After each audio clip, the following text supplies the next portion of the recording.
have quorum, and if, so Mira's not here, but if you want to use the privilege of the chair and bring the review of the grand jury report up in the agenda, that's something you are welcome to do to allow Myrna time to So, arrive. okay, so we're gonna go ahead and get started. It is 2:01, and we're gonna go ahead and shift, the agenda items around. We're gonna start with the grand jury report after we do roll call.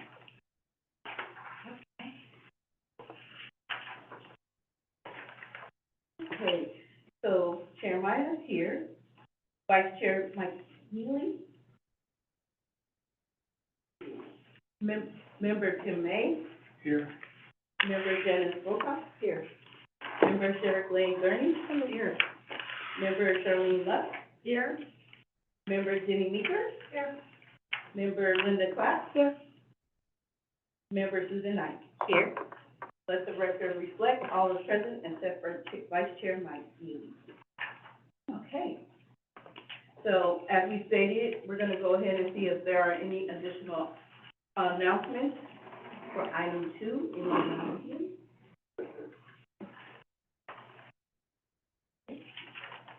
Moving on to item 3, any public appearances.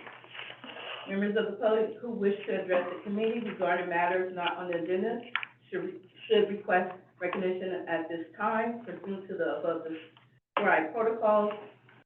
See also guidelines for public appearances and general information section below. Do we have any online? There are, no public comments were submitted in writing, and no members of the public are on Zoom. Okay, so moving on to discussion item, once again, we're starting with the review of the latest grand jury report, and so we are now open for discussion. Does anyone have any thoughts about it? Yes. Madam Chair, I have a number of remarks. First, I want to thank you for placing this on the agenda because I had requested its review. This is the report that was released June 11th, 2024. I appreciate the opportunity to go through my thoughts with y'all today. But as a preamble to my remarks, I want to share with you that I really enjoyed the foreperson's remarks, particularly because I served 18.5 years on the Sebastopol City Council, 5 times as mayor, 4 times as vice mayor, so I have my time in a leadership position in government, and I liked his notion that government time has its own pace. It's very slow. I liked his other notion that our public servants work in a very dedicated way in quite a difficult situation. So I think we need to review the report and to respond to it, because it does specifically mention citizens oversight committees in the taxes and spending section. And it does reference the library system. There's also a 90-day expectation for a response. However, when the respondent proposes remedial action, given what's said in the report, the grand jury authors grieve that there is no monitoring body. That's a situation which they describe as convenient way to kick the can down the road and not do anything. I think as guardians of taxpayer money, we don't want to be that group that just kicks the can down the road and doesn't look at our performance as an oversight committee. So today, yes, the report is talking about us at page 10 of 24 of the report, or page 50 of 64 in our packet at the top. 1/8 of sales tax generates $16 million a year for the 14 libraries in our 9 city and county systems, supplemented by $27 million in property taxes. That's $43 million a year, the best estimate. And toward the bottom of that same page on the right-hand column, it says, language promising oversight is in every public tax measure. What do these oversight committees do? Most of the time, they simply review reports, just review reports. And I think that's what we do. In my 2.5 years experience here, I know this group has received in-house reports, given an in-house okay, almost without question or comment. At page 11, it says, "The oversight promised in every tax measure may meet legal requirements but not meet expectations." So some questions for today and our future might be, what are our responsibilities? How effectively do we execute them? And how do we satisfy taxpayer expectations, given that we've been called out by the citizens' grand jury? In the conclusion, it says, "Finally, the grand jury learned that the two major oversight mechanisms, the citizens' oversight committees and the county's internal audit program, are doing what they're legally required to do, but not enough to provide actual robust oversight." In the findings section, at number F8, it states, "Citizen oversight committees are frequently operative, largely ineffective, and have no authority."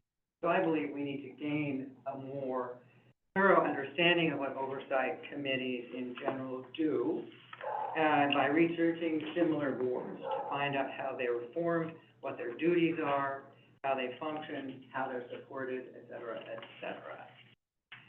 So I think we need to operate from our own point of view, independent from the administration and the commission. That's what citizen oversight means to me. Otherwise, we're just an in-house group, simply rubber stamping the in-house information we are. So we need our own reports, our own legal advice, and our own financial review. We need to be accountable to the taxpayer whose funds we're safeguarding. Again, that's potentially $43 million a year. One way to be more accountable to our citizenry would be to be directly appointed by our electeds.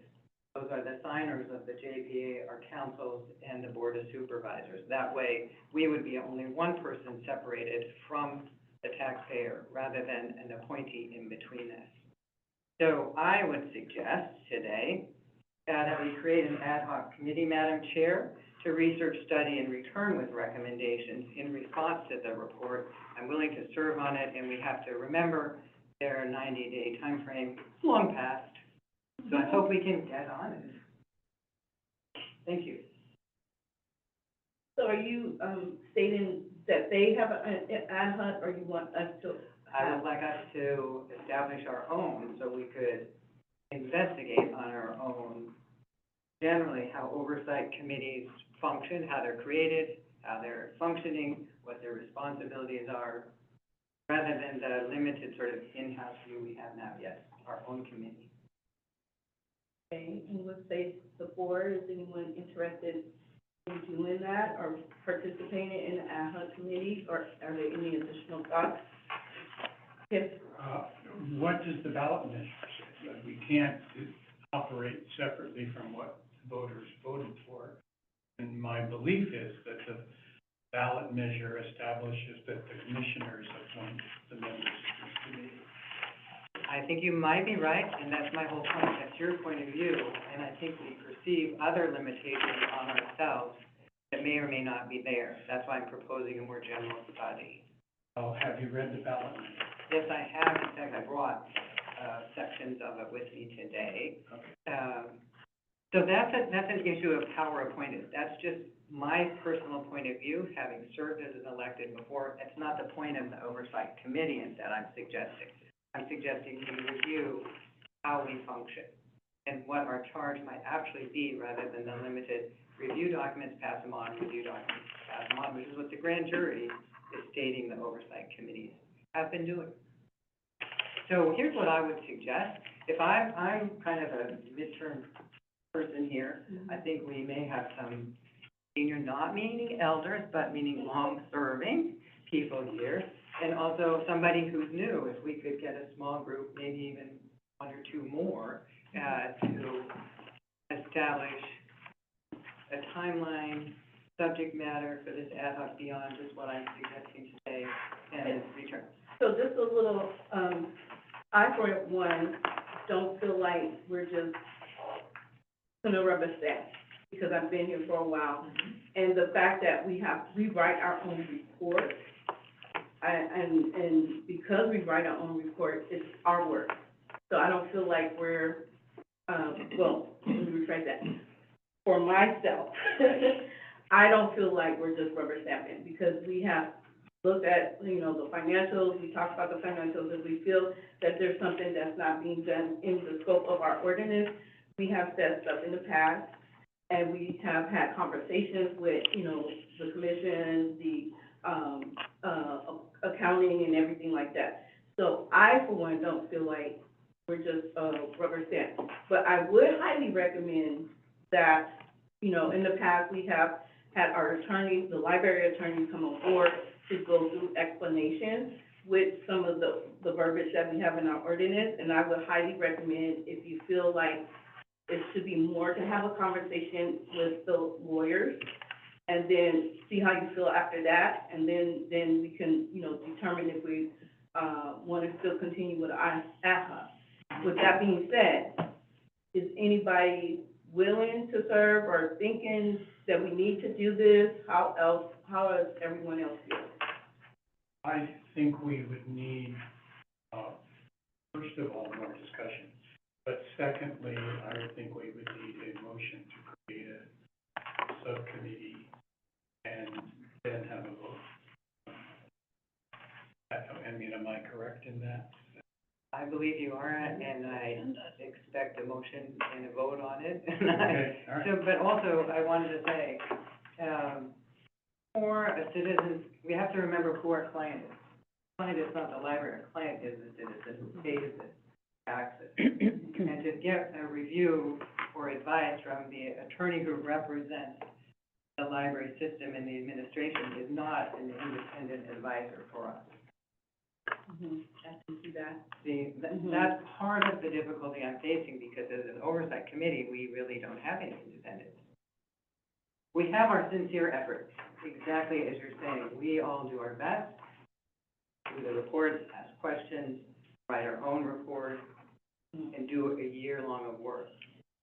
Right, the suggestion from the grand jury is you don't stay in that plane, you're supposed to be over here, actually looking at it independently from outside in a robust way. Okay. So if it would speed things along, everybody's being so quiet, I would move that we create an ad hoc committee for the purposes that I've mentioned, and I would look for a second so that we can vote. I don't think we can take an action today. Because the public wasn't notified. Yes, this is just for a discussion item, so, if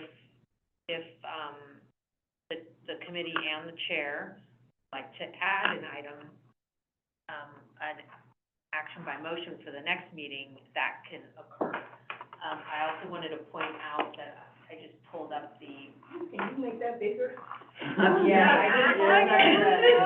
Well, I was scrolling through, this one is not as helpful. I was just pointing to our website, Yeah. Community Investment in Libraries, which you find from the homepage, and if you go to the bottom, right here. So I was just kind of flipping through this as everybody was talking. I looked at the ordinance document, that didn't have anything about establishing ad hoc committees. There's also this sales tax oversight committee document. That too. And so this could be something else to review, whether establishing ad hoc committees is appropriate for this, under this committee. I can also consult with our legal counsel to see before we start going down this path and then have to backpedal. I think you may have it backwards. I'm not sure you can limit the functioning of this committee if it wants to break into a small group and discuss privately in a way that's not in violation of the Brown Act at the direction of this group. I mean, how can you hamstring the board by saying you can't have small groups, small committees? Well, I guess I'm just thinking of liability of the library itself. I would feel more comfortable, and Derry, you can contribute. I would feel more comfortable just having a legal opinion, because if it's not, and there's some legal ramifications, even though it's an independent committee, I could see it coming back as a lawsuit against the library. I don't know. I could be wrong. Well, I worry about Brown Act violations, if there's Yeah, more that than a too. certain number meeting. So I would have to agree with Lisa here, just, let's put it as an agenda item for one more meeting and move from there. And we'll make sure that we find out what it is approved and possible, to move forward if you establish this ad hoc group. So can you tell all of us the question you're going to get advice on from your attorney? Can this group form an ad hoc committee? Yeah, Yes, can we, that's number one. Which How would many not violate committees? the Brown Act, because we wouldn't have that many members to well, I push think that the would be Brown the Act. key, so it'd Yes, have to the say Brown Act more or is less. fewer than Power. half. Does the, yes, thank Does you. the committee have the authority to appoint a subcommittee that is not subject to the Brown Act? No, a subcommittee would be subject to the Brown Act. That's Why the would point. it be? Well, it's just like when we do our report, we, make sure we keep our numbers low. And so when we're working together to write a report, Stay in that's the report. it's kind of a committee aside from this, but we make sure that we keep our numbers at a sustainable amount, which is what So it sounds like three. that second half of the question isn't settled. Do you want you want Lisa to ask if this committee has the authority to create an ad hoc Right. that is subject to the Brown Act or is not? Is, We just want to cover you. Oh, Well, we don't want to be, we don't want to violate the Brown Act. Right. I wouldn't suggest we violate the Brown Act. So my recommendation would be to talk to the attorneys to make sure that we're in compliance, first of all. yes. And then if, so if we don't have any further comments about this, we're gonna table this, yeah? I'm not through understanding what questions they're asking of the attorney, since that's delaying my interest today. So, I think, there's an important distinction here that the attorney needs to understand. This is a committee in itself. We Yes. don't need to find authorization in the legislation. This committee functions under the same rules that all committees would function, as public committees.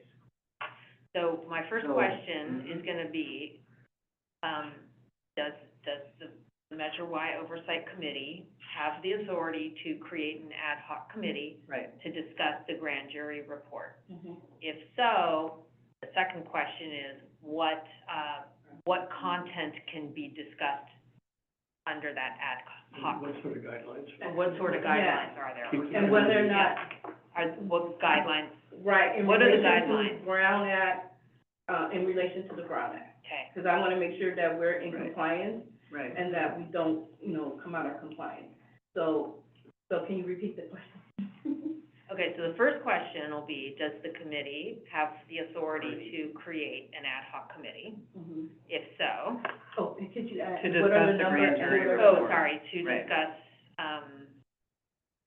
Well, or for any purpose, actually. well, Yeah, That's how it this it is should the just be, example, right? it should just be in general, In right? general, Yeah. And then- And if so, if yes, what are the guidelines for like how many the people? ad hoc Mhm. committee? Okay, What are the so guidelines? previously you said what content can be discussed. Now you're talking about guidelines for the ad hoc. So if you establish an ad hoc committee, it comes with a specific purpose Yes. and a specific timeline. That's what an ad hoc committee is. A Mhm. standing committee is one that has a purpose that's never ending Yeah. in And time. this one would be This one specifically would be for past, the grand Right, jury. right. And what I'm suggesting is the study that we do, the discussion, and then the recommendations back here based on the work. Yeah, because it's not just to discuss, as I hear the subcommittee, it's not just to discuss the grand jury, to come back with recommendations. Recommendation. Yes. Okay. And, that's a significant difference. Thank you, Tim, that's really important, because the grand jury isn't particularly positive towards us in their few very general statements, they're quite critical. So what guidelines, if yes, what guidelines, can you read the rest of the question? What, are the guidelines for the ad hoc committee? What are the Okay, guidelines, or, help me say that, Ray, you're pretty eloquent Okay. with words. What would be a more eloquent way to say that? That's I really think that's pretty operational. straightforward, is Yeah, like, let's we look just at want the committee. guidelines, Right. like, And is there a change set the- number of people that can participate? Right. You So know, what are the guidelines for such an ad hoc? right. For the operation of the ad hoc, Informing. because Okay. this group is gonna Informing, yeah, decide its content. informing an ad hoc, Right. committee and it's the do's and the don'ts. Because we do that because of our report. And so we have a certain number of people that can be on the report and can't be no more than that. And so we wanna make sure that we're in compliance, so, getting that And information. that's an ad hoc committee in a sense. Right, it Right. is that, yeah, exactly. And so we wanna make sure that we're not, crossing any lines or anything, so Right. that's the question. The legal question, and then also what's the other? Just that, Well, Lisa's talking about guidelines for the formation and the process. What I was saying was that the assignment of the ad hoc is determined by this group. Mm-hmm. Do you want general research on other citizens' oversight committees? Would that help inform us about the operation, the responsibilities of committees? You're not interested in that? I think, I mean, once we get that information, I think it would be up to the ad hoc to really determine that. no, it's up to this group to direct the ad hoc. That's what a subgroup does. When you went off to write the report, you knew you were writing a report. You weren't gonna go write a cookbook. Right. You know, I mean, I think we would have to, I think at that point, we would have to come back yeah, to this committee and then say, okay, this is what we're wanting. So, exactly. we could do it, we can't necessarily do it today because we still have to find that information We out. can do it, I think what Lisa and Nora are suggesting, and maybe Ray too, is at the next meeting, review this attorney advice and have on the agenda moving Right. forward. Right, Assuming the attorney potential advice is action. gonna say, yes, Exactly. yeah, right. Chair Minor, I'm thinking about, obviously we want to make sure the library is covered, but we also want to make sure you all are covered as volunteers. And so I don't want to run up the library's legal bill, but I think we do want some specific guidelines. I'm thinking about the commission as a model, and I'm thinking about the report as a model. It's actually the chair who appoints the committee. Right. That's how it's been done in the past. And so there's a couple of fine points like that we're gonna wanna make sure are clarified so that you don't have to do a do-over later or get into any questionable, activity. It's not particularly complicated, we just need to know the how, 1, 2, 3. Right. So y'all in admin are relaxing about it, assuming we go forward, right? so based on what you're saying, Ray, that I would be the one appointing the people to the ad hoc? That's what I think, but I'm not the lawyer. But I would imagine first you'd ask for volunteers, volunteers. just like we did with the report. Yeah. And the rest of the Okay. And who would be this lawyer? You were suggesting that we are looking at a lot of in-house, information. Sarah, would we We get would. the library council to do that? Yes, we would. I think, yeah, that was Bring it Lisa's to Jeff. suggestion, was an in-house attorney. Well, I guess not in-house, But the We have Like a, our regular legal counsel. That's what I'm calling in-house, right. Okay. Yes. I'd like to take a minute back, since we're still in the discussion stage, and say I had an entirely different reaction to the grant. I thought so. My reaction was that I felt that this committee had been doing a valid job of oversight, that there have been some instances in particular where I think the important aspect of our report is the recommendations to the commission. The commission who is responsible for the expenditure of the funds. And the one thing that I'm remembering in terms of just the most recent past was when we had such a large fund balance, and as a committee, we kept saying, spend it, spend it, spend it, which I see as a good function of the oversight committee, saying the funds aren't being used in an appropriate manner. My sense of this committee is that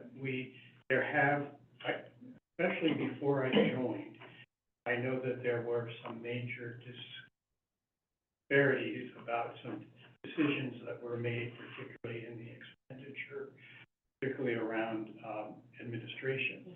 But that essentially the,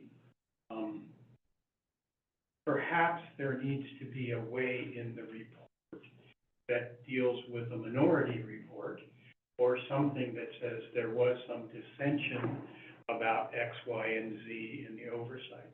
But my response to the grand jury report was, no, I have been on this committee, I think we've reviewed, I think we've asked appropriate questions, and we've made appropriate recommendations. That's my response. And the library has made some financial changes as a result. A lot of, Right. we have Let it go, recommended. let it go. We've always In followed fact, your I was recommendations. anticipating that history, from you and others, and that's why I suggested if we wanna go forward with an ad hoc, that it includes somebody who's served a long time, me sort of mid-range, and somebody who's new, just to have balance. I mean, I don't wanna go listen to myself the whole time, you know, And I felt the same way Tim did. Of When I course. read the report, I was just like, wow. You know, I was like, we're gonna email them all of the reports from, you know, that's where my headspace went to. But, the thing for me was, okay, my response to them is, have they ever looked at our report? And I don't know. So they're based in, you know, I don't know. Mhm. And so for me, it's like, one of the first things I was like, let's send them all the reports that we have done since the establishment of this, committee, right. and send it to them and say, okay, now, now say something, because these reports are open to the public. We all have access to it, and the community has access to it. And so, and I know the grand jury is supposed to do tutelage and all that, but I don't know if they did. And I'm feeling some way, right? Right. And so for me, my immediate response was, okay, can we make sure in response, we send them the reports directly to the committee and say, take a look at it, right? That's where I'm at. And that might be conclusion of the ad hoc committee and a recommendation to this board, because actually, we're supposed to respond, saying the findings may be wholly accepted or rejected, they may be partially accepted, partially rejected, they may require further analysis. I'm just reading from the document itself. And this Okay. report was done in 23-24, so we're so many years, This is an 11-month-old report that we Right. haven't responded to, and the library system is called. But how did they, did they notice, so then the question becomes, did they notify the people that they mentioned in the report, did they notify them, hey, we have this report, right? I'm sorry, what, right? Are you done? Yes. Thank you, Chair Meyer. I just wanted to, I have the full report open in front of me, and I've been listening. I wanted to offer some clarifications. There were 5 recommendations out of the report. They were all direct admonition to the Board of Supervisors. So we are not in arrears. We didn't do, we're not responsible for sending them our reports. They did not ask it. I assume if I was on the grand jury, I would have just gone online and looked at stuff and found all that. But, we don't know because they operate, as it should, privately. And I guess the other thing, a couple of the things I wanted to say is, on behalf of staff, we do take the recommendations very seriously.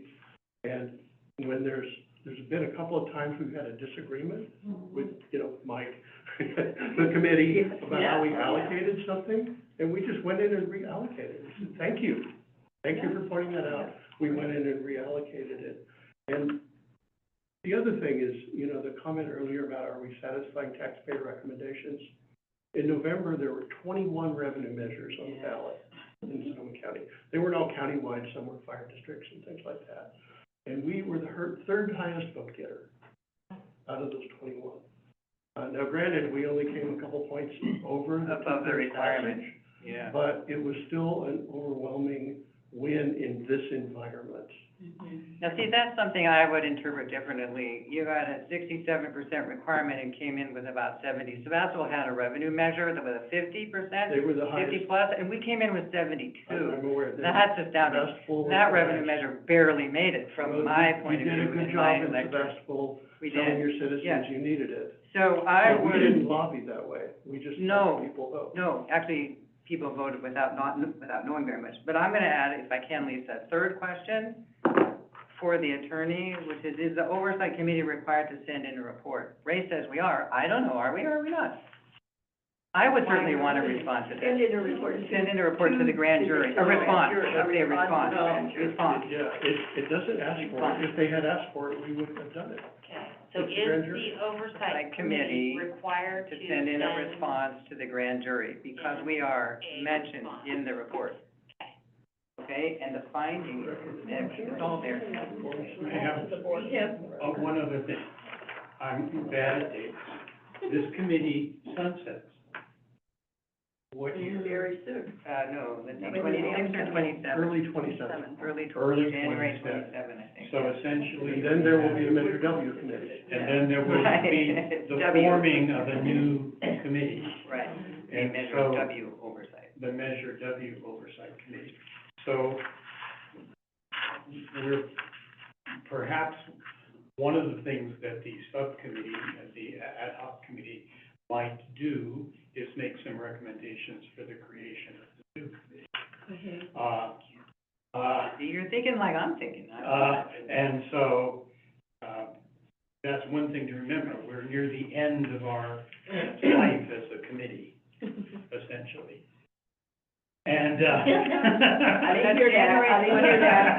January 27. That's a long way. well, You can still hear me. I can still see the light at the tunnel with Yosemite Valley. No, I don't hear you.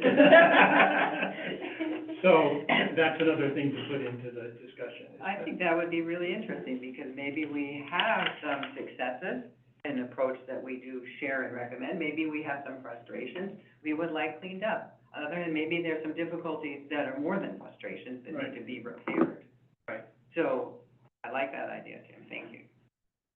Some recommendations to the future. So let's recap. Lisa. Thank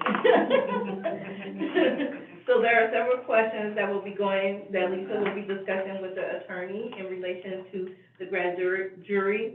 Once we find out those recommendations, we will be coming back to this committee to finish out this conversation. And if we have to vote at that time, that we will have an answer for that. And then as far as, W, you can, who would they go to make any recommendations for that? That's something we can do down the line. And am I missing anything? Madam Chair, can we ask that that be at the next meeting? I think it's an August date, and also that the agenda states the issue of potential formation of an ad hoc. So if we need to take an action, we can say yes or no on it. Because we can't do that today. Yes. So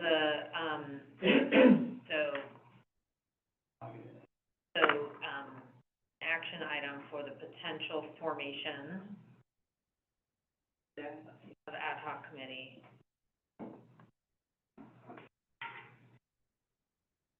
To review the grand jury report. Can we add and make recommendations for a future Measure W? Well, that could be the result of report from this. We can make that part of the motion this Right. time, okay? That's really And- creative. And, keep in mind that like Ray said, and, it just might be under the purview of the chair to establish an ad hoc committee, and it doesn't need to go back to the committee itself, unless the committee wants it to come. I don't believe that's what Ray meant. Did you mean that, Ray, that the chair can just go whenever she feels like it, create an ad hoc committee? That has to be an action at a meeting, on an agenda I've item? only seen one type of ad hoc committee, Yeah, and I've been with this committee since 2018. Uh-huh. And that was the appointment of the group that worked on the report. And that happens every year. Right. I haven't seen any others, so. that's Yeah, and all I can don't ask. necessarily appoint, I ask, because, Arm twist. yeah. That's much more accurate. Because I think Surgery. I do not want to put anybody on a committee that may not be able to serve. Right. So for me, I will be coming back to the committee and asking who wants to serve. I'm not gonna, so we know that you want to serve for sure, but for everyone else, I don't feel comfortable saying, you do this. I'm not gonna do Right. that. I will ask, and then whoever is capable of being a part of the ad hoc, then we can do that. And if there are no volunteers, my idea fails. Let's just look. Yeah, Even if we that want could one, happen, if that we could want happen. one, we want somebody to do it, but nobody's willing to take the responsibility, that's our record. Yeah. And it's, Yeah. I understand that, all Right. you can do, Madam Chair. Okay. Thank Any you. last thoughts or comments? All right. With that being said, financials, yeah. Well, since, anybody know where Myrna? Oh, she's online? Well, we have, Commissioner Mackenzie here.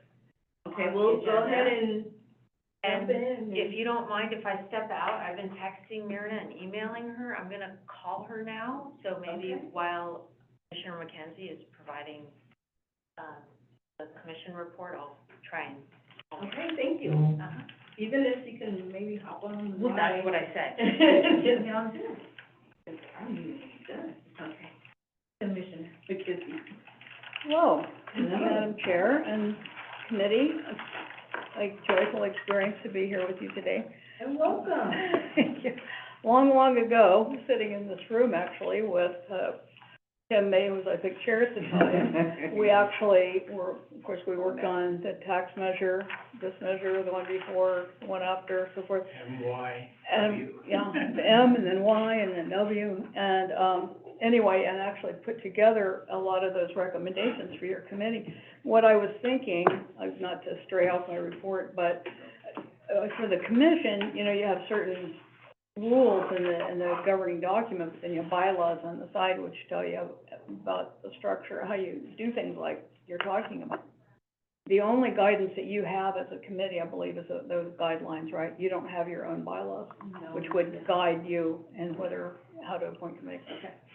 Well, anyway, so here I am back again. I used to be the liaison to this a long time ago, and then our chair, Deborah Doyle, decided that she wanted to be the liaison. I believe she's done it for the last 4 years. So she asked me if I would step in now, I guess, change of face.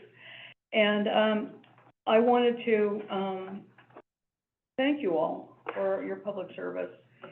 A lot of people they just do this because they love the institution and they care about living in a better world and a better civil society, and I just honor everyone's commitment and time and effort that it takes to serve here on this committee, so thank you all.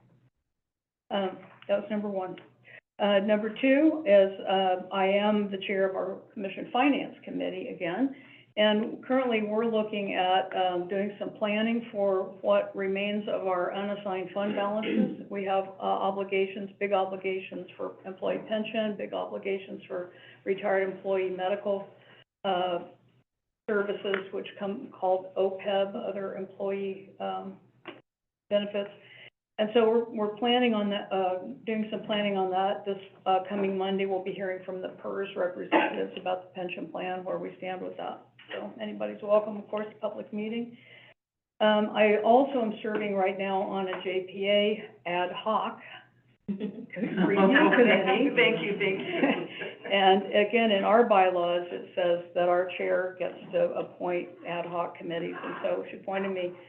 The governing document for the library system is, of course, the Joint Powers Agreement, the agreement between all the cities and the county, as you know. And it says in there that in 10 years, we need to do a review of it, basically what's working and what's not working, and make any recommendations that are necessary. So we've been working on this. I think there were 5 of us, and we've been working on it for about the last 2 or 3 months. Hope to finish up in a month or 2, make whatever recommendations we see forthcoming. And we did do a survey, which went out to, I think, everybody. Hopefully each of you got it.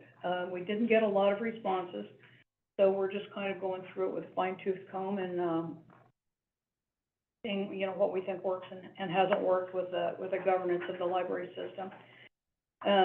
We had a budget workshop, which I'm sure our CFO was going to, She's in the parking lot. in the parking lot. Free. Okay. Well, I'll just tell you from my standpoint, as a commissioner, the budget process has improved by about 4,000%. And I think the world of Myrna, and here she is, right now, and complete with her daisy pin. Hello, everyone. I'm sorry, I apologize for being late. I'm trying to be, super mom and, had a lot of deadlines today, so. Well, when you catch your breath, I'll finish my And I- report. Okay, that's great. And I thought the meeting started later, so. Well, you're covered and you're perfectly on time, and we'll segue to you very shortly. I'm singing your praises right now. So we had a great budget workshop in April, and under Meredith's leadership, we have this whole process, lengthy, complicated, smooth-running, synchronized process. It takes a long time, and they pull everything together and present it to the commission. By the time it gets to us, everything has been filtered, put together, organized, and makes a lot of sense. It's all presented to us, all the department heads make a presentation to us. This year, it went very smoothly. There were hardly any questions, I will have to say. And I did have one thing that I brought up, which I'll mention in just a second, but I wanted to first of all compliment our CFO. She's made huge impact and difference on our financial reporting, especially, and organizing and making everything so clear and together. The question that I brought up at the budget workshop, which is the last thing I'd like to discuss, two or I think maybe 3 commission meetings ago, there was a vote taken to help cover the cost of construction of the new Roseland Library. The city of Santa Rosa doesn't have sufficient funds to build out the building, the project. You all probably know where it is, called the Roseland Library. It's slightly outside of Roseland, but anyway, it was originally going to be kind of a mini civic center with a fire station, a community center, a library. And the city doesn't have sufficient funds to build a community center, so it's going to be a fire station, and I think it's a parking lot, and then a library. Someday, hopefully, a community center. So anyway, the history of the JPA, as I see it, I understand it from all my years being around, is that, you know, this is a jurisdictional responsibility to provide the buildings. So, we've had a lot of discussion, a lot of presentations and so forth, and a vote was finally taken a couple of months ago. And there was a vote, a majority vote, to give the city of Santa Rosa up to $4 million out of our unassigned fund balance to help build this building. I vote against it not because I don't think Roseland should have a wonderful library, but that's just my understanding of the joint powers and the agreement between the parties. So, so anyway, when we got to the budget workshop, our reports indicated that of that $4 million, $3.6 million, which would be the 90%, as you know, usually 90% of these capital projects are charged to Measure Y funds. 90% of the $4 million was charged to Measure Y funds.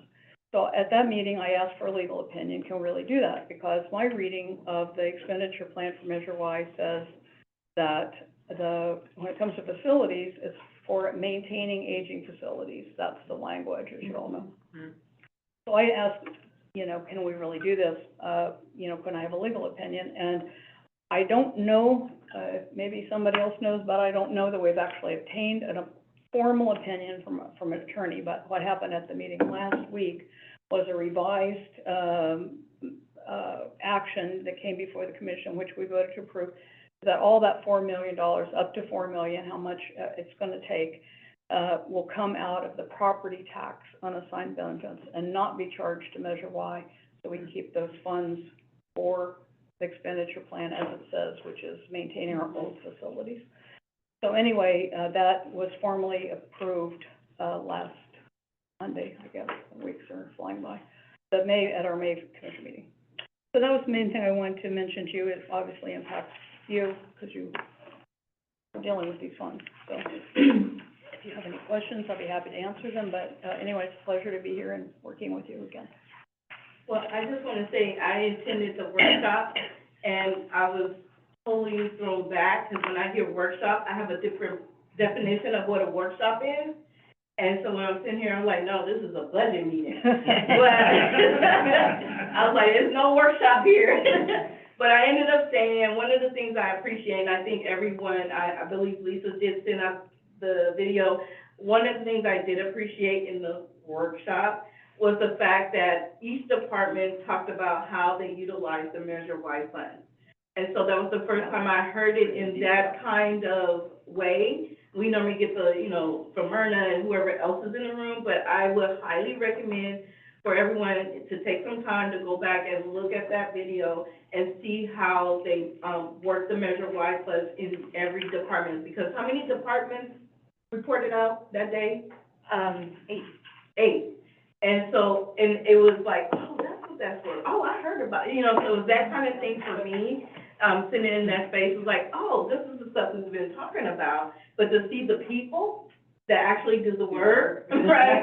And I was like, wait, we might need them to come into this space and, you know, do a presentation, each one of the departments to come into this space and do a presentation about how it's utilized in each of the departments, because we just sometimes get the wrong numbers and we don't get to hear from the actual staff and people that are doing it. But take the time, if you can, to go back and take a look at that. So, but I don't think you should call it a workshop, because it was not that. But it was very informative. But Madam Chair, your suggestion that people come here, the department, the people doing the work, and break it out for us, is exactly the kind of depth that I'm talking about, adjusting our responsibilities to cover. And so we can request that, Yeah. For future meetings, because it was very informative. It showed you exactly how the funds were being utilized in each department, and, which I've never heard it that way before, right? Yeah. So I really appreciate it. If we were to do that, I might suggest that we do it at the library headquarters. Yeah, so they don't have to travel. there. Oh, yeah, you mean have our meeting there? Yeah. Oh, yeah, Yeah. okay. Anybody Yeah, that just, makes sense. Or at Roner Park across the street. right, Yeah. so that There you they go. can just pop in and give their report and go back to work. Right. And all those presentations are online right now. Yeah, I was gonna I was gonna say, if all of us came and did it again, you'd have quite a bit longer meeting, and of course, we'll do it if we're requested. No, like, I'm not saying all of you, like, one at this meeting, one at the next meeting, just so that we could put a face to the money that we're overseeing, and that these are the people we're responsible for, you know, paying their, you know, wages and stuff. And it's up to the committee. I found it, like I said, I found it very informative, and I told Lisa, it's out to everybody. But it is available. It's available, Yeah, correct? online. So I highly suggest to you all, if you not, you know, like you said, you came late to the party, this will be a good demonstration of watching and learning about the ins and outs of how Measure Y works in each department. Right, the Okay. trickle down. And I'll send out, 2 links. I'll send out, one link is, again, under the community investment in libraries.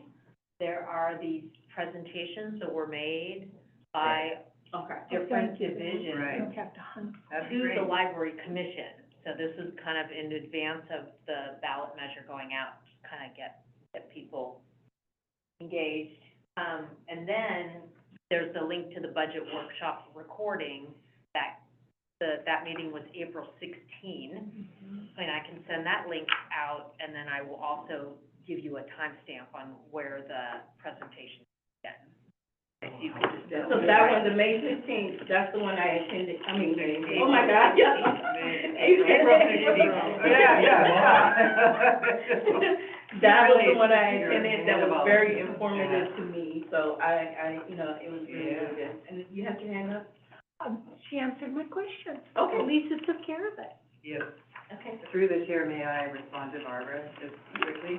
I wanted you to know, next Thursday, there is a meeting of the 9 mayors for our 9 cities in the City Select Committee, which is an officially charged committee, and they are discussing and determining their jointly approved top 3 priorities to go to the Board of Supervisors. Those are the mayors and council members? It's the mayors and council members, it's the mayor's committee, so it's only those 9 members. It's called the City Select Committee.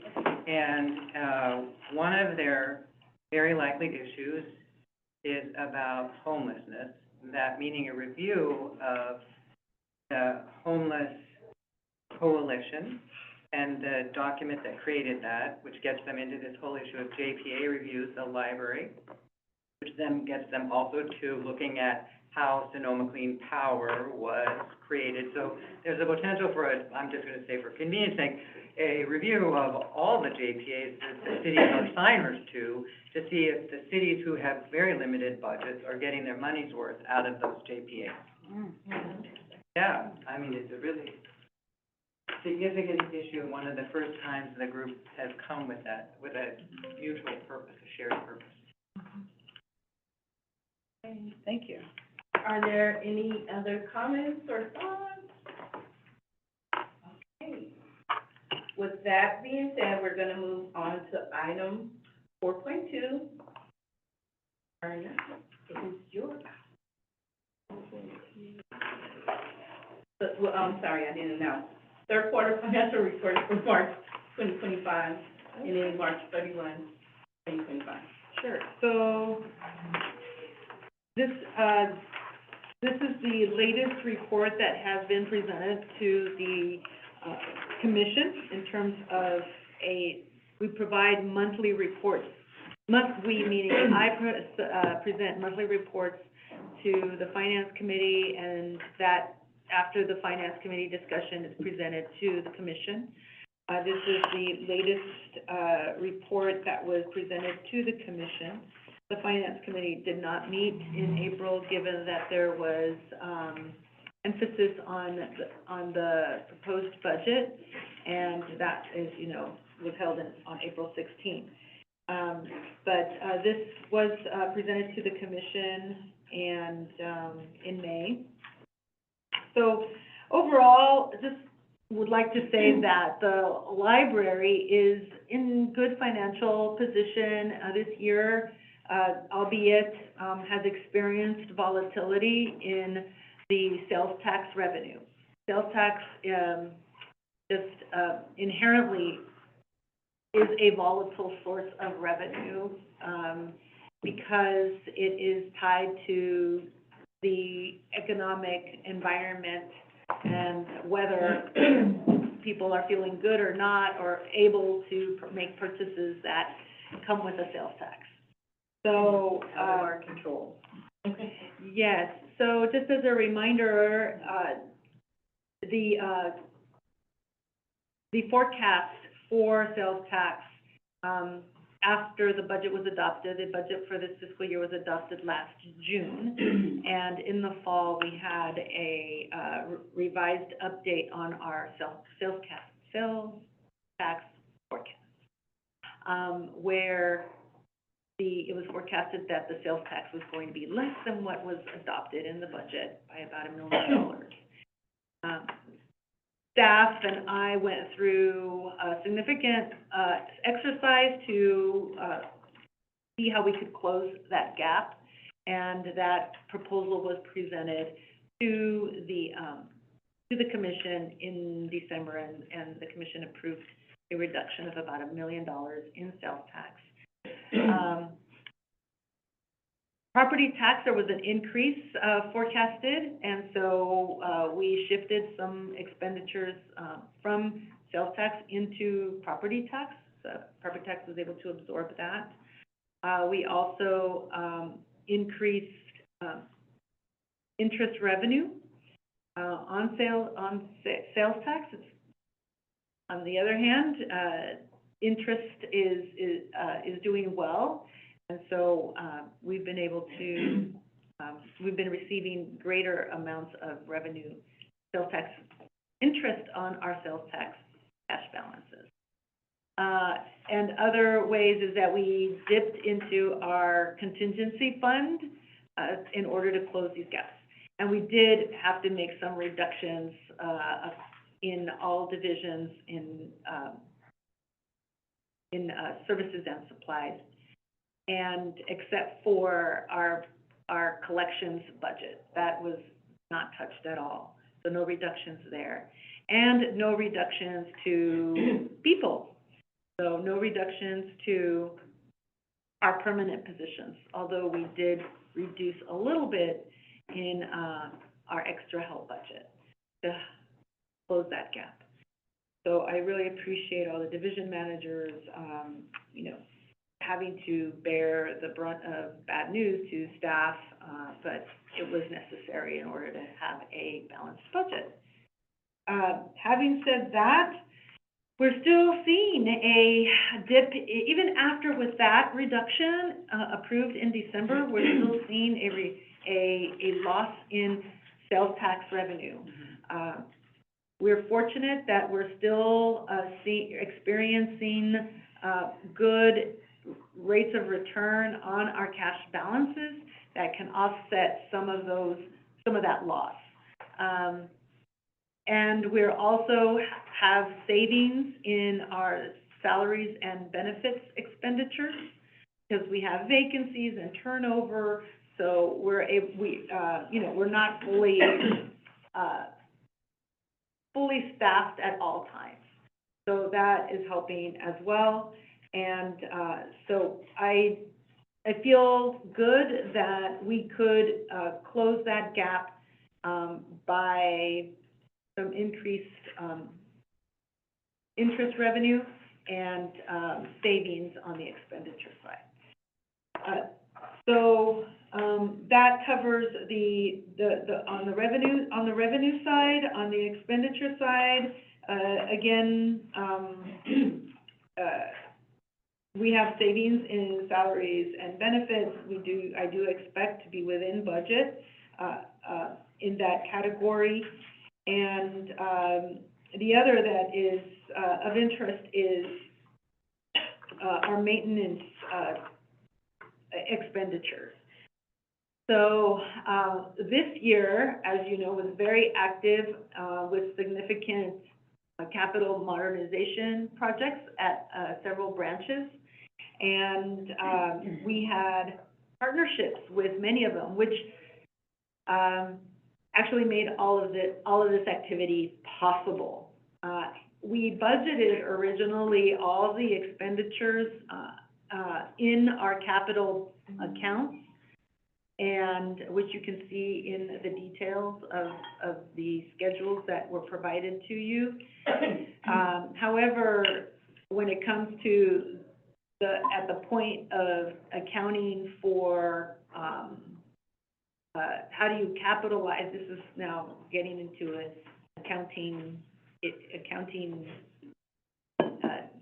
language, but when it comes to, booking and capitalizing, expenditures on, buildings, for example,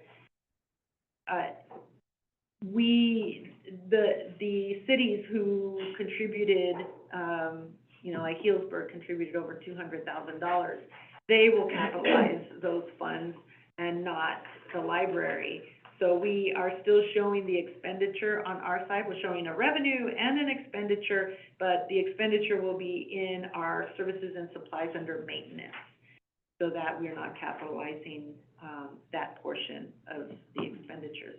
So that's, so you'll see an increase in expenditures under the maintenance account. So I wanted to, touch on that. The fund balance as of March, in property tax is approximately $12.2 million, sales tax is about $8.7 million, but this does not, account for the Roseland, appropriation increase, and that's because it took place in April. But then, as you may know, that, and I think Commissioner Mackenzie touched on it, that in May, the commission reversed it, and 100% of that $4 million will be allocated to property tax. So you'll see some changes in the fund balance from March, April, and then May. But I think that summarizes my report, and I'll take any questions. Verna, question for you, because it's very new here. Under interest income, what's responsible for the difference, like when it goes from September, October, and then drops way down for the balance of the year? What's generating that difference? Can you tell me what page you're looking at? I'm on page 7. Oh, I'm sorry, I thought this was for you too. I think it's the first Oh, page. good, I don't have page. It was the first page I got. On the upper right, is it say number 1? It Says page 7. Lower left. Lower left. Oh, what about on the upper right? I No? don't have an, No. oh, it Oh, says, yeah, that's that's one it. more. Yes. Yeah. The 2-month It is sales. number 1. Yeah. Yeah. Number Here, 1, here's our little one one. right here. Right there. It's for the March, Get that? March 31st, 2025. Okay, let's see if I understand your question. Yeah, I mean, it's huge. Maybe it's Sure. explained, right, from Um, 455 to 53. Sure, what is happening is that this is interest income / other, so it includes grants. So if we received grants in September, which normally we do, in the first couple of months, we received grant revenue. Okay. On top, and so the interest revenue is recorded on a quarterly basis. So the interest revenue would be, recorded, in September, December, and March. So this includes the grants, September and October. Mhm. Those must be big months for grants. Sure, and you can, if you wanted more precise, I could show you, so you can go to the page 13, it says, on top it says, measure-wide sales tax, this is all the detail. And we could go to, oh no, I'm sorry, that's page 13. I think it's page 12. No, not even page 12. Page 11. Okay. In page 11, you see interest on pooled cash. So, I'm sorry, the quarter ends in September, and then, the interest is posted the following month, in October.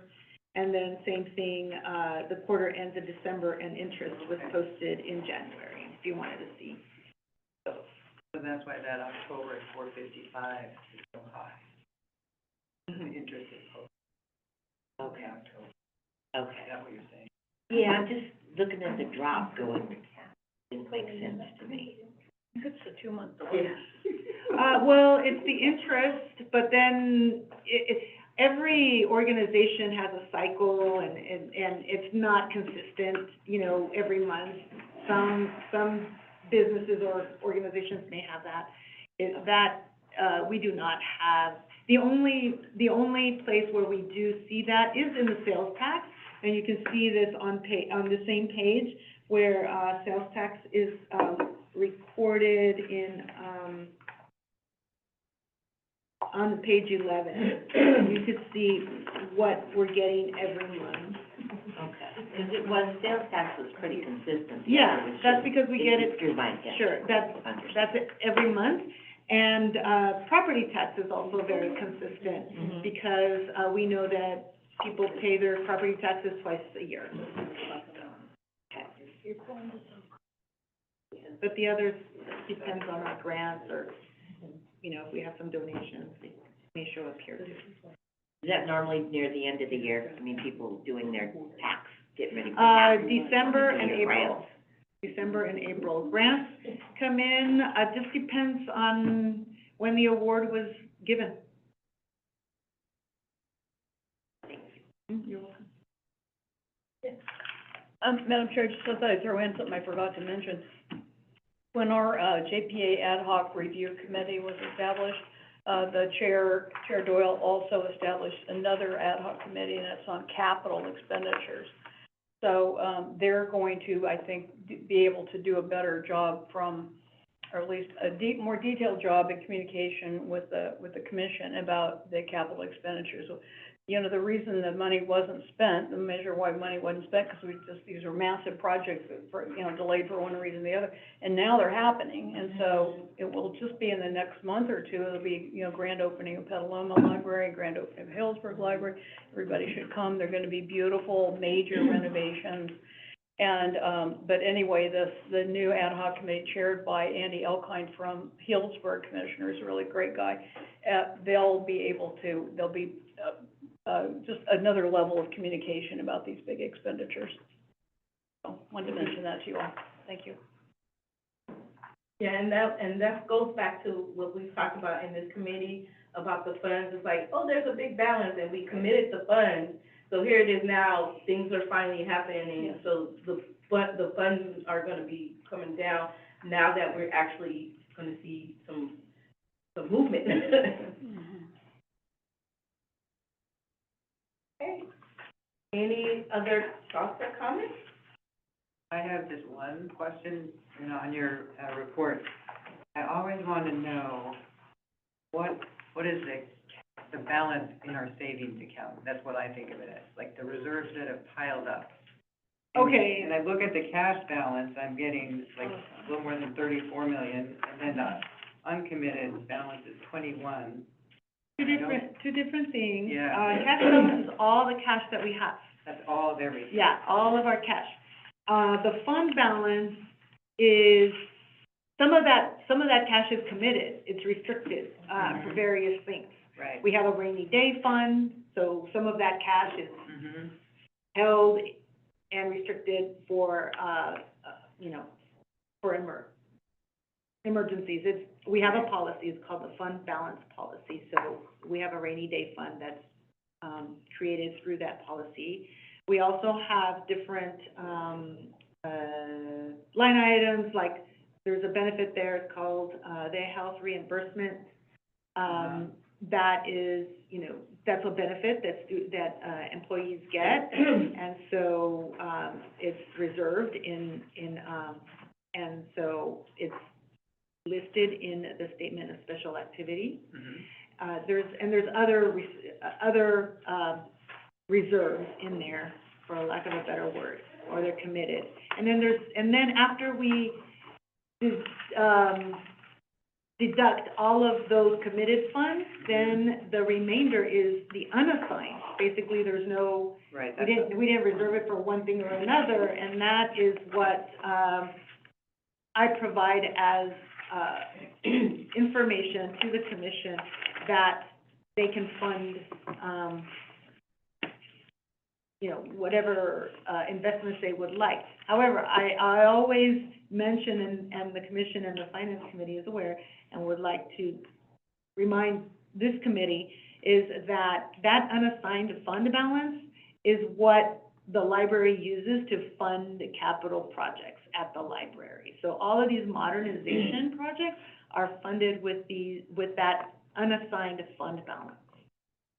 Okay, that's the one you're calling uncommitted. Yes, On this report. uncommitted. Okay, so this is what I'm just double checking. The rainy day fund, is that the same as the contingency and the stabilization fund? Is that all the same? The, or is it different funds? stabilization fund equals the rainy day fund. Yes, and that's 20%. I just use the terms interchangeably, but it's the same thing. That's what I'm making sure I understand. And the stabilization fund, I think, is meant to be at 20% Of all expenditures. of expenditures, that's what it was. And then you have some other question. No, that was it. The contingency. Contingency. Rainy Contingency, day stabilization. yeah, the stabilization fund is, a set aside that is listed in the statement of special, fund activity. Uh-huh. The contingency fund is part of the budget. So we do budget a certain amount of funds in case of there's an unforeseen expenditure that we need to cover. Like in this year, we used it to close that shortfall in sales tax, so on and so forth. Mhm. You're saying that's separate from the stabilization or the rainy day? Yes. Belt and suspenders. All sound kind of like the same, that's what I was wondering. No, the contingency fund is, I would say the stabilization fund Mm-hmm. is, governed by the fund balance policy. So if the Right. library were to use it, there's rules on having to pay it back and all of that. Mm-hmm. The contingency fund, is appropriated, but in order to dip into it, it is appropriated for that specific fiscal year, Mm-hmm. and it is appropriated, but whenever we use it, we need the commission's approval for whatever use we need for that day. And therefore, if we use the contingency fund, we're not dipping into the stabilization fund. Right. So is there a place where the commission's policies are recorded, like one central place, we read all the policies? Yeah, if you go to the main website, Okay. SonomaCountyLibrary.org, you scroll all the way down to the bottom, Okay. you'll see the Thank policy, you. link to the policies. Thank you. You gotta go all the way to the bottom. Thank you. Any other questions, thoughts, or comments? Okay. On to agenda item 4.3, proposed, fiscal year 25-26 budget. Okay, all right. So this is the budget that was presented to the commission at the budget workshop on April 16, and all division managers made a presentation. For purposes of presenting it, and it was several hours long, but for purposes of presenting it to this committee, I will review my portion of it, which is the overview of the entire budget. So, basically, this first slide shows the elements of the budget formulation.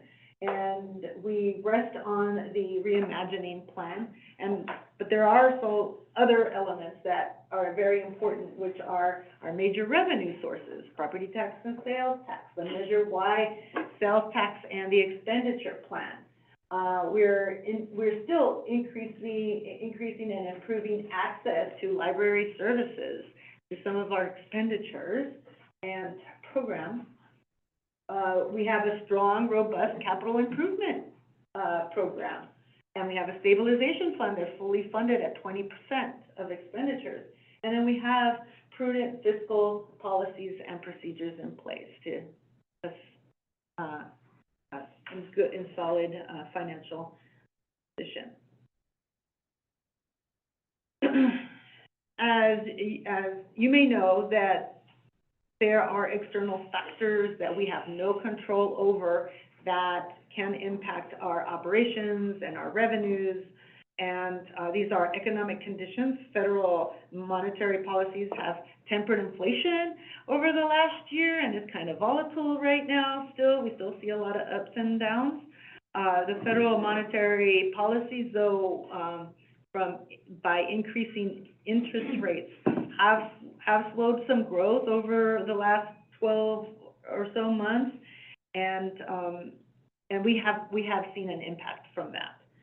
There's also natural disasters that Sonoma County has directly and personally have experienced, and also we have important partnerships with the cities and the county of Sonoma. And these become really also very important when it comes to our modernization projects. They own the buildings for the most part. And this chart shows the actual revenue receipts for sales tax and property tax since 2017, when the library started collecting the Measure Y sales tax. Federal increases in interest rates have changed consumer spending activity for the last few years and has had an impact on sales tax revenue, which is the most sensitive to consumer behavior and economic volatility. And so, as such, the sales tax has been growing at a much slower rate. Sales tax is projected to grow about 0.86% next year, and the growth rate takes into account a projected shortfall in this year of 100,000, and that may change. And I have discussed that with the Finance Committee and the Commission. Property tax is projected to grow at a 4.6% overall, and of course I'll continue to monitor revenues on a monthly basis and make any adjustments during the year.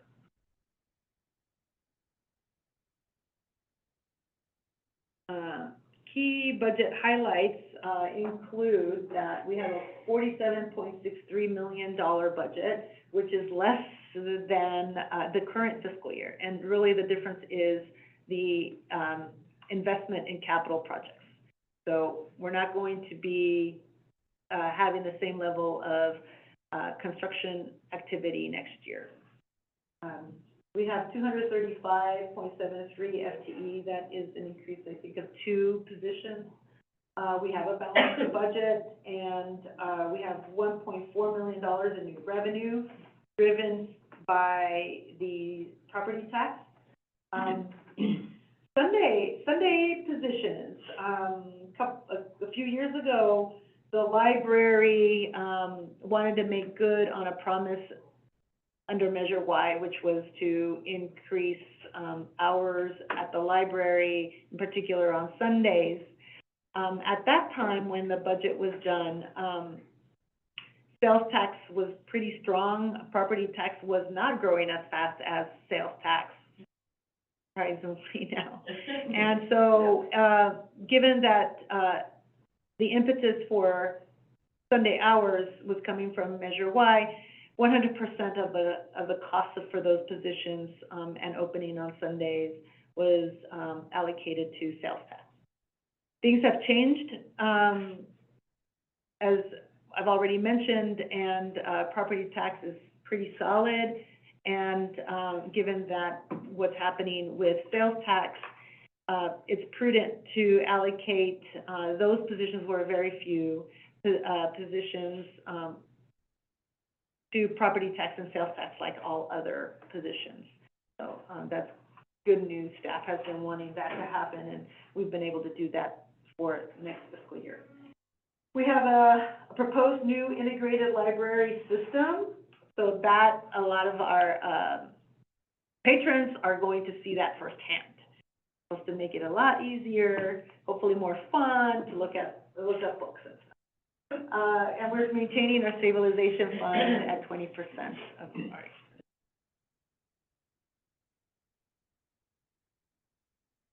Okay, so your eyes may glaze over with all these numbers, but, I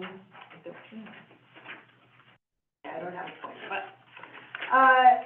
here, what we see in the first column are, descriptions of, revenues and expenditures. The second column is, property tax. Third column is, sales tax. Fourth column is gifts and donations, and then the proposed total is the following column. The last 2 columns are comparisons to the current fiscal year, 24-25. So under property tax, we have about $29 million that is coming in property tax, but we also have others, like intergovernmental, from our grants and interest and donations. So we're expecting a total of $30 million to come in through the general fund, which is our property tax. Under sales tax is about $16.3 million. Sales tax on its own is projected to come in at $15.8 million. Under expenditures, we have salaries and benefits at $20.2 million under property tax and $10.8 million in sales tax. When we total our non-capital expenditures, we have $30,500,000 in property tax and $16 million in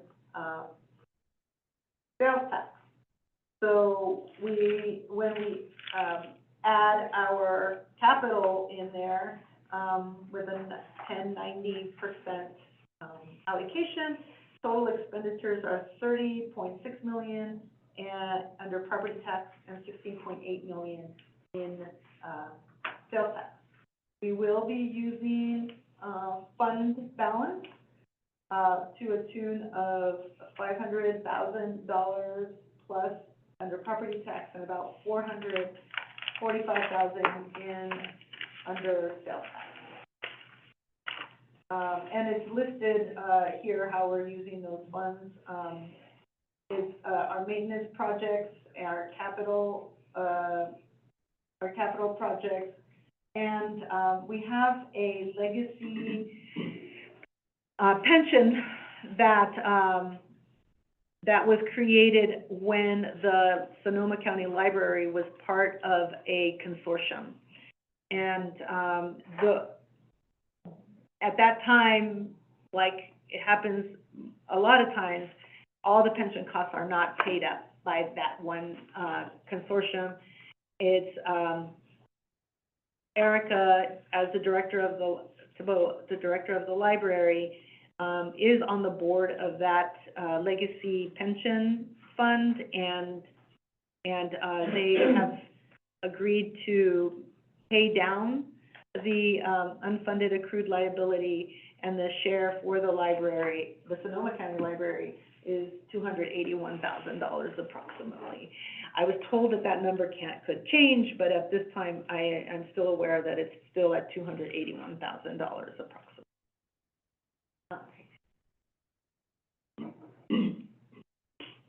Okay, so where does all this money go? I like to present, and the commission likes to see this expressed in terms of people, places, and resources. The lion's share goes to people, salary and benefits, of about $31 million, or 65% of the budget. Resources are the services and supplies for $14.72 million, or 31%. And places, are the branch modernizations. And next year, we plan to spend about less than $1 million, or 2% of the budget. And we do have a contingency fund of $800,000, or 2%, for a total of $47.63 million in expenditures. And this is how it breaks out by division. The divisions that take the greatest share are public services. These are staff at the branches for 39% of the budget. And really, that's what mainly it is. It's salaries and benefits. Collections, 15%. And these include staff that purchase and review and maintain the physical books and the digital collections. It also includes over a $4 million budget for new materials. Facilities, 13%, and they support safe and healthy workspaces in addition to the modernization projects. So if a light goes out or the toilet's backed up, they call facilities.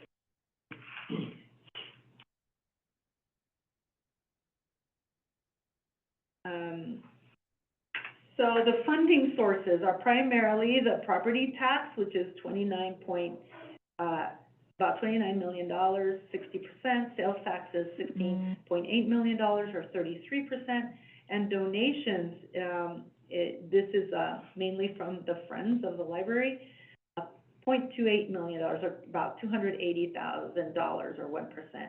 And the other comes from interest and charges for services as well, and then additionally is the intergovernmental, which are grants and contracts with the county. So this slide shows operating funds and FTE, and we are proud that most of our resources are dedicated to the branches where there's direct service and support for our patrons and community. Funding dedicated to branches is 78% of the operating budget. This includes 42% to public services and community engagement. And 36% are for support services that include facilities, IT, collections, communications. And administration is 12%, which includes executive services, which is the director, the deputy, a few more other positions, budgeting and accounting, and human resources. So a total of 235.73 FTE on the other chart, and as you can see, 165 FTE are represented by public services and community engagement, 2 divisions. And this represents more than about over 200 people, because they're part-time. Okay. An important factor of the budget formulation is applying the allocation of major revenues policy. Major revenues are property tax and sales tax, and they have, in the policy, it delineates on how we can allocate those funds across the 2. Property tax is in blue in this chart, and sales tax is in red.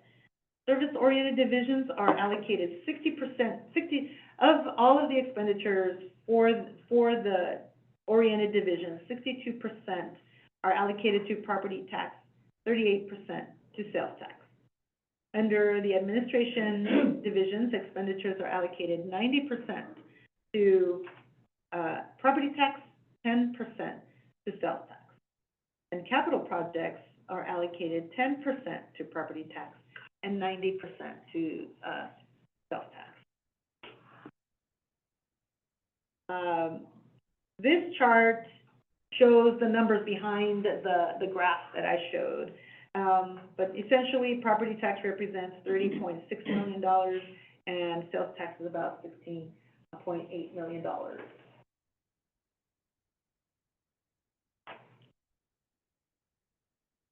Okay, so the fund balance policy provides direction on how these funds can be used, and here we touch on the fund balance. In fiscal year 26, this is estimated, unrestricted or uncommitted available fund balance under property tax is estimated to be $10.8 million, sales tax $2.1 million, and a grand total of $13 million. This will change given the actions by the commission in April and May. So I still need to update that. And also the stabilization fund, it has 20% of all expenditures.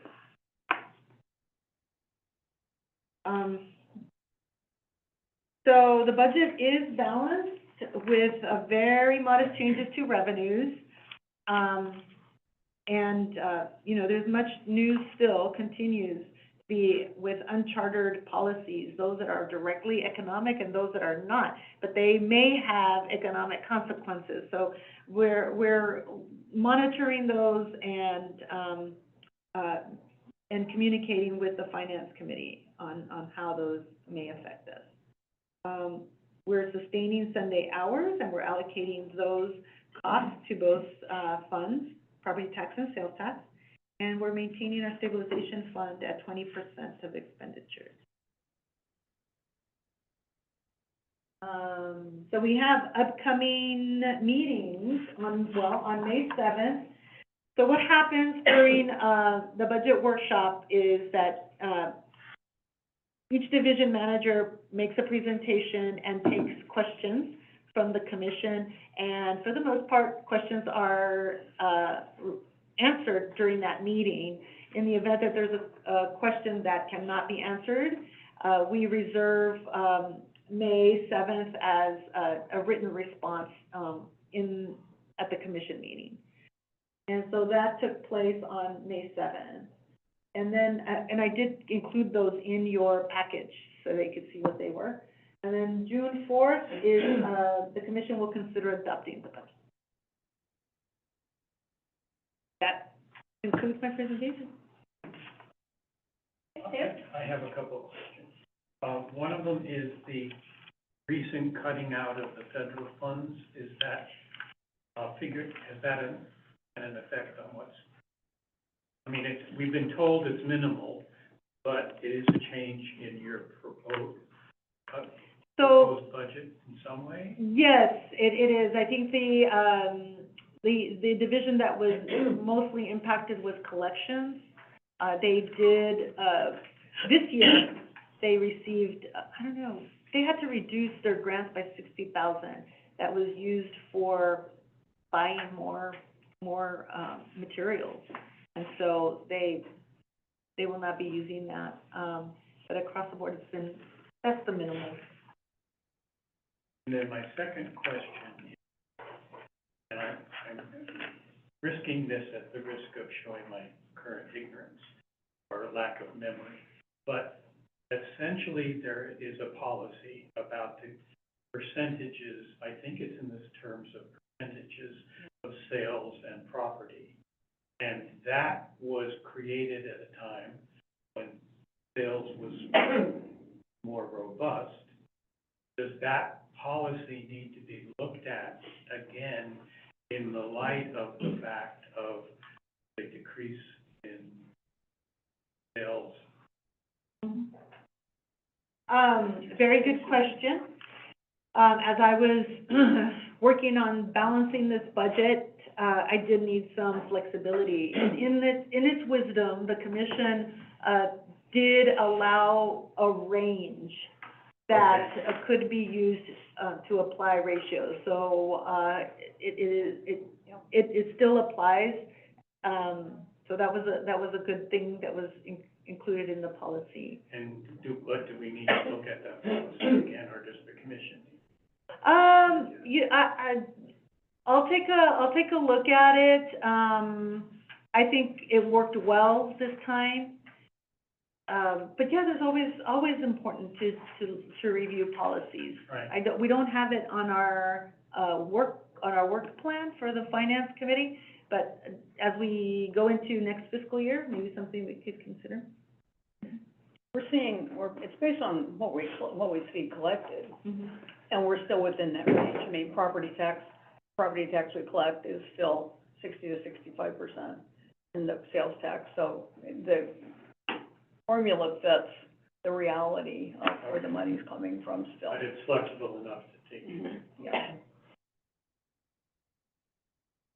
A long-term future question, because we're talking about the volatility or instability of property tax, sales tax, and also the unpredictability. Is the commission looking at some other source of revenue from somewhere else? Really, if the federal monies disappear, but that's a light hit or what? Because I would think, let's just look at our buildings, for instance, we can hardly keep up with providing adequate facilities. I mean, there's projects now that have taken a long time and they're closing, and there's projects beyond that, and then projects beyond that. Is there some other source of revenue that commission is considering? The commission is specifically, there's always, I think the commission and the finance committee, has that as something to think about. Most of the conversation has been in terms of, how to responsibly use the unassigned fund balance. So we'll see, I think in the next few years, we will have a bit more data to ascertain what is that sweet spot for sales tax, right? I think people, when we first started to collect the funds, it was a boom for $11, $12 million new dollars that the library had never seen before. And then from there, literally from the first 2 years, then it skyrocketed. Oh my goodness, gangbusters, we got a lot of money here. And then, and so we got kind of used to that, right? We got used to seeing all of this new money coming in. There was a time where sales tax increased 1 year over the other over 10%. Over 10%, that's amazing. And now we're seeing losses. So where is that sweet spot where we could say, we know, that we can count on X million dollars a year that is our quote-unquote baseline for sales tax? I don't think we have. There's been too much volatility and such a short period of time that we don't have enough data to see that. Organizations that have been collecting sales tax for 2 decades have enough information that they know they can rely on, $10 million or whatever it is. We're not quite there yet because of all of the volatility. So I think that is going to be important. And then, and I think it's not only important for the commission, but important for all of us, you know, that work for the library, because there's always a need for something, and it's important to keep in mind that, that we have all of these demands on our limited resources. I don't know if I answered your question, but, you know, we have the finance chair here. I'd say, I just read an article about, the property taxes. Apparently, there's some big backlog in assessments. I don't remember where I read this, and so this could potentially be a big boost to our property tax collections eventually. Not gonna make anybody happy, but, I would say also, you know, when you get to buildings, I mean, nobody knows how to build buildings anymore and do. Or what they're gonna cost. And what they're gonna cost. They're so extraordinarily expensive. I know. And, when it came time for Roner Park, which was up until the Roseland, it was the latest one, I happen to have this article that I carry around with me all the time. There wasn't any money to build a library in Roner Park, but it was a tail end of the redevelopment money.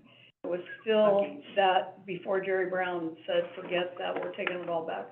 So that's how this library was funded in Roner Park. The city used $8.2 million of redevelopment fund. Well, that's all gone.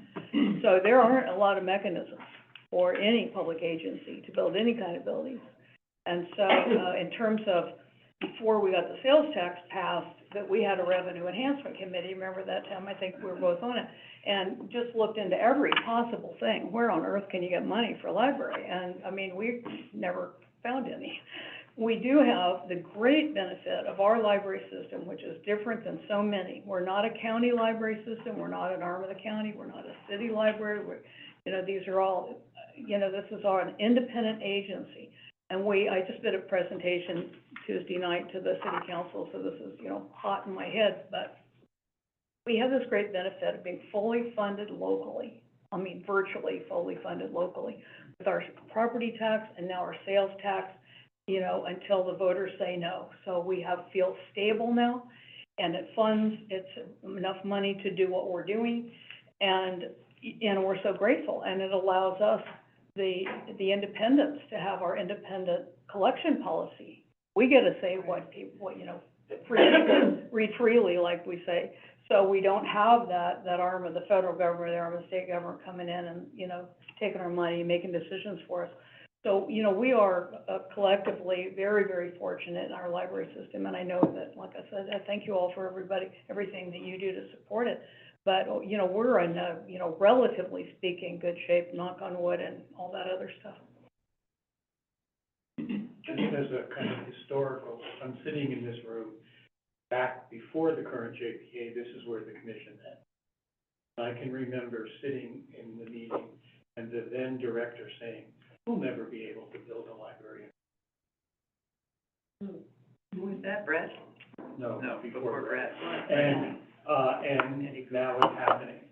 So we can be concerned about the future and look to it, but there is hope that things will evolve to a point where we can meet the need. But it's been kind of fun to hear the stuff about Roseland and remember that. We'll never pass it. The same director said we'll never pass a sales tax measure, right? She didn't stay all that long. But, anyway. No predicting. So, things change. Okay, any further questions or comments? Do we have any online? Nobody is online. Okay, with that being said, we're gonna move on to, agenda item 5, action items, there are none. So we're gonna move on to item 6, agenda items for future committee meetings. So we have given Lisa a directive in relation to the grand jury information, so that'll be coming back in, August. Is there any additional future meeting topics? No, yes.